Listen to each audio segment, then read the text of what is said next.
Welcome back. ഏവർക്കും പുതിയൊരു വീഡിയോയിലേക്ക് സ്വാഗതം. നൗഫലാണ്. പിന്നെ നമുക്ക് ഏവർക്കും അറിയാം, ഇന്ന് അമേരിക്ക അതുപോലെ തന്നെ ഇസ്രായേലിനെ സപ്പോർട്ട് ചെയ്യുന്നു. അതുപോലെ തന്നെ ലോകരാജ്യങ്ങൾ മൊത്തം പലസ്തീനെ സപ്പോർട്ട് ചെയ്യുന്നു. ആ വാർ നടന്നുകൊണ്ടിരിക്കുന്ന ഇടയിൽ ഒരുപാട് രാജ്യങ്ങൾ തമ്മിൽ ഒരുപാട് തലവന്മാർ തമ്മിലുള്ള ഒരു കൂട്ടായ്മയുടെ അടിസ്ഥാനത്തിൽ കുറച്ച് കാലത്തേക്ക് വെടിനിർത്തൽ പ്രഖ്യാപിച്ചിരുന്നു. അതുപോലെ തന്നെ അവിടെ കുറച്ച് നാളുകൾ സമാധാനത്തിൻ്റെ ദിവസങ്ങൾ ഉണ്ടായിരുന്നു. സോ വീണ്ടും വാർ തുടങ്ങി. അപ്പോൾ ആ വാറിനെ ഹൂതികൾ കൂടുതൽ എതിർത്ത് വരികയാണ്. സോ നമ്മളെപ്പോഴും പറയുന്ന പോലെ ഒരിക്കലും ഒരു യുദ്ധത്തിന് നമ്മൾ സപ്പോർട്ടല്ല, ആ ഒരു കാഴ്ചപ്പാടാണ്.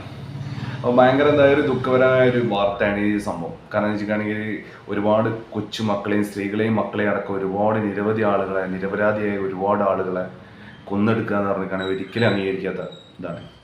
ഏതായാലും ഇങ്ങനെയൊക്കെ സംഭവിച്ചുകൊണ്ടിരിക്കുന്നതിൻ്റെ ഇടയിലാണ് ഹൂതികൾ ഇസ്രായേലിൻ്റെ നിന്ന് പറയുന്ന കപ്പലുകളും അതുപോലെ തന്നെ ചരക്ക് വാഹനങ്ങൾ, അത് ചെങ്കടലിലൂടെ യാത്ര ചെയ്യുന്ന ഒട്ടുമിക്ക കപ്പലുകളും അവർ പിടിച്ചെടുക്കുന്ന ഒരവസ്ഥയാണ് ഉണ്ടാകുന്നത്. അതുകൊണ്ട് തന്നെ നമ്മുടെ ഇതിന് മുന്നത്തെ ഒരു വീഡിയോയിൽ ഞാൻ പറഞ്ഞിരുന്നു. കാരണം എന്താ പറയുക, നമ്മളെ ആവശ്യ സർവീസ് അടക്കമുള്ള ഒരുപാട് സംഭവങ്ങളും ഷിപ്പ് മേഖല വഴിയാണ് നമ്മൾ ട്രാൻസ്പോർട്ട് ചെയ്യുന്നത്. അപ്പോൾ അങ്ങനെയുള്ള സാഹചര്യങ്ങളിൽ ഇപ്പോൾ ഷിപ്പ് ഓൾറെഡി റൂട്ട് മാറ്റിയിട്ടാണ് പോകുന്നത്. അപ്പോൾ നമ്മളെ രാജ്യത്തുള്ള ഓരോ സാധനത്തിൻ്റെയും വില കുതിച്ചുയരാൻ തുടങ്ങും. അപ്പോൾ അങ്ങനെ ഒരു സാഹചര്യത്തിലാണ് ലോകരാജ്യങ്ങൾ മൊത്തത്തിൽ ഇപ്പോൾ അമേരിക്കയിലൂടെ ഇടപെടാൻ പറഞ്ഞു. അങ്ങനെ അമേരിക്ക ഇടപെട്ടിട്ട് ഇപ്പം അമേരിക്കയുടെ നാവികസേനയുടെ യുദ്ധതന്ത്രത്തിൽ തന്നെ ഏറ്റവും എന്താ പറയുക, പുതിയ ടെക്നോളജി ഉള്ള ഒരു പടക്കപ്പൽ നാവിക ഏകദേശം 5000-അടുത്ത ആളുകൾക്ക് ഉള്ളിൽ സൈനികരുമായും അതുപോലെ തന്നെ ഹെലികോപ്റ്റർ അതുപോലെ തന്നെ ആകാശത്ത് നിന്ന് യുദ്ധം ചെയ്യാൻ പറ്റുന്ന വിമാന സൗകര്യങ്ങളോട് കൂടിയുള്ള ഒരു കപ്പലാണ് ഇപ്പം ഈ പറയുന്ന കപ്പലുകൾക്കെല്ലാം പ്രൊട്ടക്ഷൻ നൽകുന്നത്. അതായത് ട്രാൻസ്പോർട്ട് ചെയ്യുന്ന കപ്പലുകൾക്കെല്ലാം പ്രൊട്ടക്ഷൻ ചെയ്യാൻ വേണ്ടിയിട്ട് അമേരിക്കയുടെ സഹായം എല്ലാ രാജ്യങ്ങളും അഭ്യർത്ഥന മാനിച്ച് വരുന്നുണ്ട്. അപ്പോൾ അങ്ങനെ വന്നുകൊണ്ട് ചെങ്കടലിൽ ഇറങ്ങിയിട്ടുണ്ട്. ഏത് നിമിഷം ഊതികളുടെ നിലപാടിന് ഒരു മാറ്റമില്ല. കാരണം അവർ പറഞ്ഞത് പലസ്തീനിൽ പഴയ കോലാക്കി വരണം, അങ്ങനെയൊക്കെയുള്ള ഒരു തീരുമാനമാണ് പറയുന്നത്. ഒരിക്കലും അത് അംഗീകരിക്കില്ല എന്നുള്ള ഒരു തീരുമാനത്തിലാണ് ഇസ്രായേൽ അതുപോലെ തന്നെ അമേരിക്ക മുന്നോട്ട് വെക്കുന്നത്. സോ അതാണ് ഇന്നത്തെ ഒരു ടോപ്പിക്ക്. അപ്പം ഇന്നത്തെ ടോപ്പിക്കിൽ ഏറ്റവും ഇമ്പോർട്ടൻ്റ് ആയിട്ട് പറയാനുള്ളത് ആ കപ്പലിൻ്റെ ഇമ്പോർട്ടൻ്റ് ആയിട്ടുള്ള കാര്യങ്ങളൊക്കെയാണ്.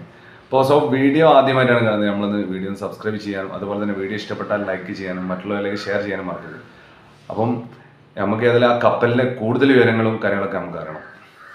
ഹൂതികളെ നേരിടാൻ വേണ്ടിയിട്ട് US നിർമ്മിത കപ്പൽ, അതായത് എൽസൻഹോവർ എന്ന് പറഞ്ഞിട്ടുള്ള യുദ്ധക്കപ്പൽ സജ്ജമായി അതുപോലെ തന്നെ 5000-ലേറെ സൈനികരുമായി അവർ പുറപ്പെട്ടിട്ടുണ്ട്. സോ ഇനിയുള്ള ദിവസങ്ങളിൽ അവർക്ക് സുഖകരമായി ട്രാൻസ്പോർട്ടും കാര്യങ്ങളൊക്കെ നടത്താനുള്ള സൗകര്യങ്ങളൊക്കെ ഈ ഐസൻഹോവർ എന്ന് പറഞ്ഞിട്ടുള്ള ഈ ഒരു യുദ്ധത്തിന് എല്ലാ തരത്തിലും യുദ്ധസന്നാഹങ്ങളോട് കൂടിയിട്ടുള്ള ഈ ഒരു കപ്പൽ തയ്യാറെടുത്ത് കഴിഞ്ഞു. കാരണം ബാക്കിയുള്ള പ്രൊട്ടക്ഷന് വേണ്ടിയിട്ട് ഇതായിരുന്നാണ് പറയുന്നത്. ഏകദേശം രണ്ടാം ലോക മഹായുദ്ധ സമയങ്ങളിൽ US-ന് ഇതിനെക്കാട്ടി മുന്നേ ഒരു വേറെ കപ്പലുണ്ടായിരുന്നു. അതായത് USS ഫ്രാങ്ക്ലൈൻ റോസ്ലിൻ എന്ന് പറഞ്ഞൊരു കപ്പലുണ്ടായിരുന്നു. ആ കപ്പൽ ഏകദേശം ഇതേ ലെവലുള്ളതായിരുന്നു. പക്ഷെ ആ കപ്പലിന് വയസ്സായതോട് കൂടിയാണ് ഇതിന് പകരം വന്ന ഈ ഒരു കപ്പാണ് എൽസൻഹോവർ എന്ന് പറഞ്ഞ കപ്പൽ. അതിന് ഏകദേശം 1970-ലാണ് ഇത് കപ്പൽ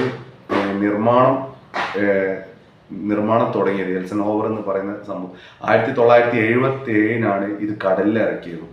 അപ്പം അന്ന് ഏകദേശം 679 ദശലക്ഷം രൂപ, ദശലക്ഷം മീൻസ് അന്നത്തെ കാലത്തെ എമൗണ്ട് ഡോളറാണ് അന്ന് അവർക്ക് ഈ ഷിപ്പ് ഇറക്കാൻ വേണ്ടിയിട്ട് ചിലവായിട്ടുള്ളത്. അതുകൊണ്ട് തന്നെ ഇന്നത്തെ ഏകദേശം 5.5 ദശലക്ഷം അന്നത്തെ പൈസ ഇന്നത്തെ കൺവേർട്ട് ചെയ്ത് നോക്കുമ്പോൾ ഏകദേശം അത്ര രൂപത്തോളം വരുന്നുണ്ട് കേട്ടോ. അപ്പോൾ അതാ വരുന്നത്. അതായത് 1000-ലധികം ഈ ഒരു കപ്പലിന്റെ പ്രത്യേകത 1000-ലധികം നീളമുണ്ട്, അതുപോലെ തന്നെ 244 അടി ഉയരമുണ്ട് ഈ ഒരു കപ്പലിന്. അതുകൊണ്ട് തന്നെ ഈ ഒരു കപ്പൽ വെച്ചിട്ടാണെങ്കിൽ യുദ്ധത്തിന് ഏറ്റവും സജ്ജമായിട്ടെന്നുള്ള രീതിയിൽ തന്നെ പറയാമല്ലോ. അപ്പോൾ ഞാനിപ്പോഴും പറയുന്നത് യുദ്ധത്തിന് നമ്മൾ ഒരിക്കലും അനുകൂലിക്കുന്നതല്ല. സോ ഇസ്രായേൽ പലസ്തീൻ യുദ്ധത്തിൽ നമ്മൾ എപ്പോഴും പലസ്തീൻ്റെ കൂടെയാണ്. പലസ്തീൻ ശരിക്കും പറഞ്ഞാൽ ഇപ്പോൾ ലോക രാജ്യങ്ങളുടെ എല്ലാവരുടെ ഇടപെടൽ കാരണമാണ് ഈ അമേരിക്കയ്ക്ക് ഗതികേട് കൊണ്ടാണ് ഇപ്പോൾ ഈ ഒരു എന്താ പറയുക എൽസൺഹോവർ എന്ന് പറഞ്ഞ യുദ്ധക്കപ്പൽ വരെ ചെങ്കടലിലേക്ക് ഇറക്കേണ്ട അവസ്ഥ വന്നത്. കാരണം അവർ രണ്ടിനും ഇടപെട്ട അവസ്ഥയിലാണ്. ആ ഒരു അവസ്ഥയിൽ നിൽക്കുന്ന സമയത്ത് അവർക്കും അവരുടെ മുന്നിൽ ഈ ഒരു വഴി അല്ലാതെ വേറൊരു വഴിയില്ല. ഈ ഒരു കപ്പൽ വേറെ പ്രത്യേകിച്ച് മണിക്കൂറിൽ 54 കിലോമീറ്റർ ഈ ഒരു കപ്പൽ സഞ്ചരിക്കാനുള്ള ഒരു ഇതുണ്ട്. ഏകദേശം ഈ ഒരു ഈ ഒരു കപ്പൽ ഈ കപ്പലിന് ഏകദേശം മിസൈലുകൾ, അതുപോലെ തന്നെ എല്ലാവിധ മിസൈൽസ്, അതുപോലെ ആണവായുധങ്ങൾ, ഒരുപാട് ശേഷികൾ ഈ ഒരു കപ്പലുണ്ട് കേട്ടോ.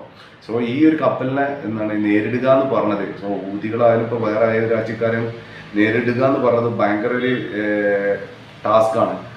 എത്രത്തോളം നടന്നോളൊന്നും ഉറപ്പൊന്നുമില്ല, ഭയങ്കര ടാസ്ക് സീനാണ്. പക്ഷേ ഇതിനെക്കാട്ടിയും എന്താ പറയുക അഡ്വാൻസ്ഡ് ആയിട്ടുള്ള ടെക്നോളജിന്ന് വളർന്ന കാലത്ത് ഇനിയിപ്പോൾ നമ്മൾ അറിയുന്നത് ഈ ഒരു ഇതാണ്.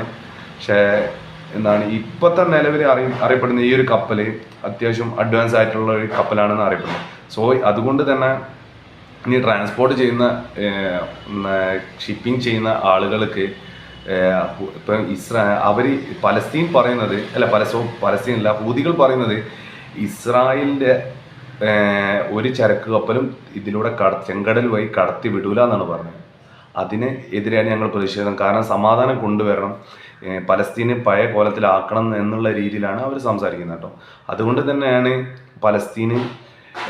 പലസ്തീനെതിരെ എല്ലാ രാജ്യങ്ങളും ഒരുമിച്ച് നിൽക്കുന്നത്. സോ ഞാൻ ഇതിന് മുന്നേ പറയുന്ന പോലെ കൊച്ചു മക്കളെയും അതുപോലെ തന്നെ സ്ത്രീകളെയും വൃദ്ധന്മാരെയും അങ്ങനെ എല്ലാവരും ഉപദ്രവിക്കുന്ന ഒരു ഇതിക്കാണ് വന്നുകൊണ്ടിരിക്കുന്നത്.